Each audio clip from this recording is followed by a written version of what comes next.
I'm going to do a quick check-in of Fctry Smmrs by Guy Delisle, a Quebecois uh, cartoonist, graphic novelist, whatever it is.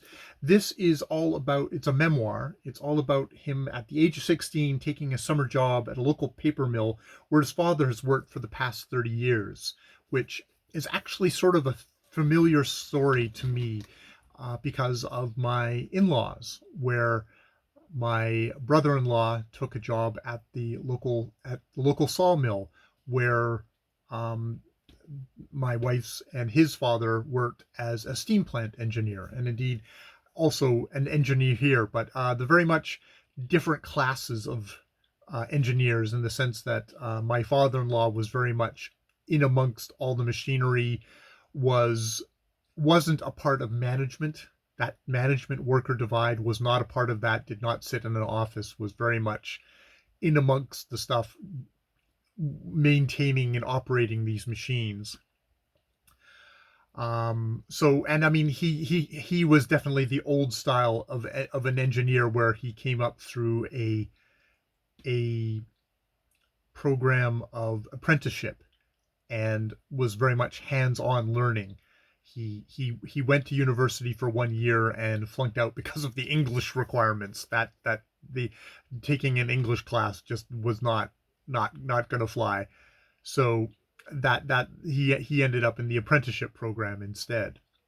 So yeah, in this book, Guy, I'm assuming it's Guy, not Guy, takes up as a summer job to work in this plant where he never sees his father. His father has separated from his mother a while ago, and his father is a very kind of solitary, not very sociable kind of guy who stands up a lot. And indeed, when he finally does visit him at work, he's standing up at work, and it's not underlined throughout the book, but you can see that Guy is a fairly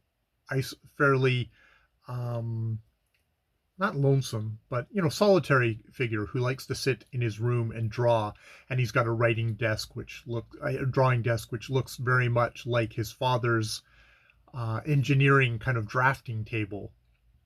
And his father stands up, and I think about the thing that I hear about a lot of cartoonists, cartoon artists, is that their backs are just a terrible. It's that all that sitting at a desk for hours and hours and hours, because this is a back-breaking process.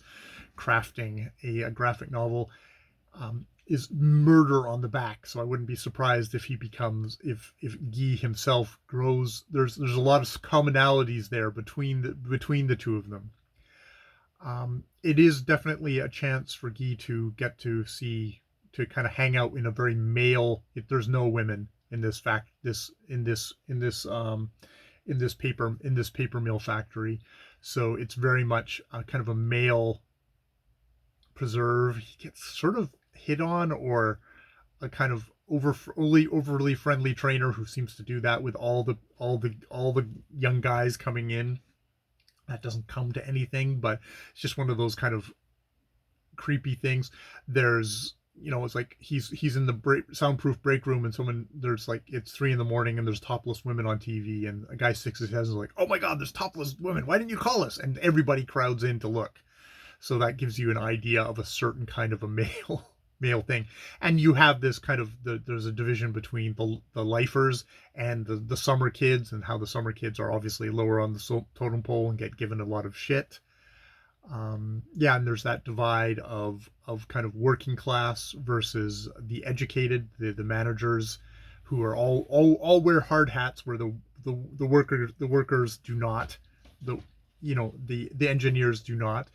There's the divide of Anglo versus Quebecois, people who are English speakers and not. There's one guy who he actually gets along with, but there ain't, his French isn't that great, and the guy's English isn't that great at this point, though he's looking forward to going to Toronto to study animation.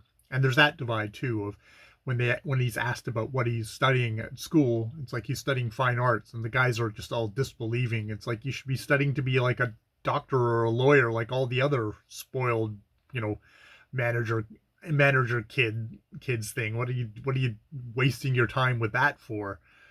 So there's that kind of divide.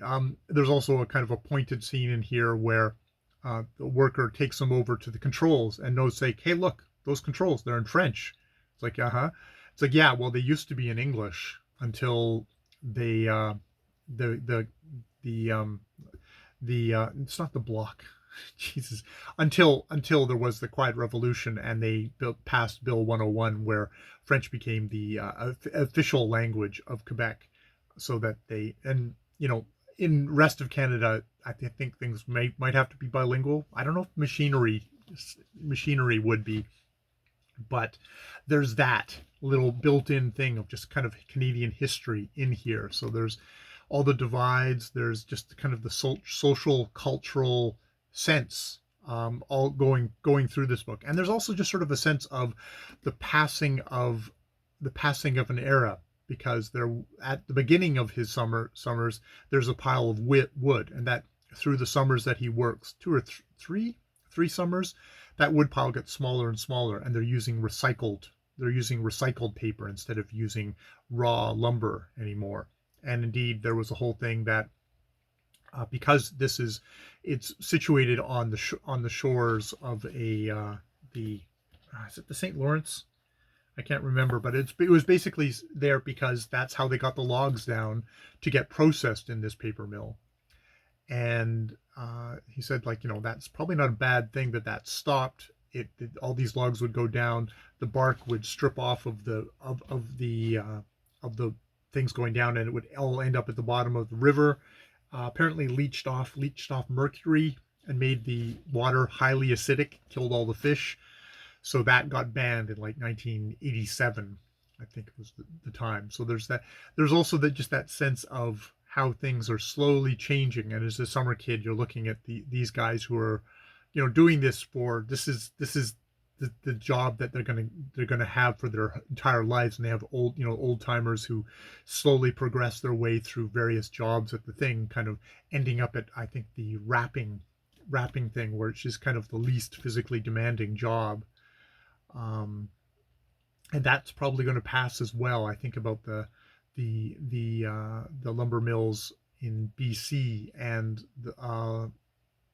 where my brother-in-law, who's around my age in his 50s, if he had stayed there, he probably would be, if he had just tried to be a lifer, that wouldn't have happened. More and more mills get shut down, more and more things close. And more things get automated. You need less people. There's less work, and there's not that opportunity to have a job that's going to carry you from the beginning of your working life to the very end, with a good pension and stuff like that at the end of it. There's also definitely a lot of stuff here of he's working with big, dangerous machinery, and the work and safety, and how good it is. At one point, he and another dude get suited up in what's kind of like space suits to do cleaning. It's probably industrial cleaning with horribly noxious chemicals. And he says, like, for about a month or two after that, my throat was sore. So, like, I don't know what was in that chemicals. And I think about the really nasty stuff that my father-in-law talked about, and possibly, that talked about in his work environment, and just how dangerous it was. They talk about actually the most dangerous job was getting those logs down the river, and the number of people who would die crushed between logs there. Some of these guys who were like on these water things would fall in and didn't know how to swim, because I guess it was, if you fell in, you were going to get squashed by logs. So there wasn't much point in actually learning how to swim. It wasn't going to help you much. At least I guess that was I have the sense that was the thinking. But yeah, so yeah, that's my check-in. I'm actually very, very close to the end. But yeah, there's the kind of the running theme of between him and his father, who is quite disconnected from him, isn't really good at personal relationships, and you wonder how much that transfers to the son. and the father who's working on all these diagrams and sort of doing technical drawings and stuff like that, and then his son who's doing drawings here. And you know um, there's fascinations here with the architecture of the buildings, which are, I guess it was 1927, and actually has the architect kind of took stuff like the Empire State Building, kind of took those kind of details and stuff like that from it, and comparing it with other parts of the mill, which are more modern, which don't don't particularly capture that kind of. That's actually a good. Don't capture actually those kind of details. So yeah, it's an interesting book.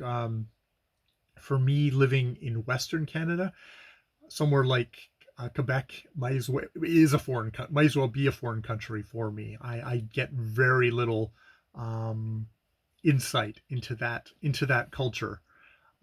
You know, I hear more about the southern United States or something like that than I ever hear about Quebec. So it's always nice when I can get a little insight there. So I thought, yeah, I'd do a check in,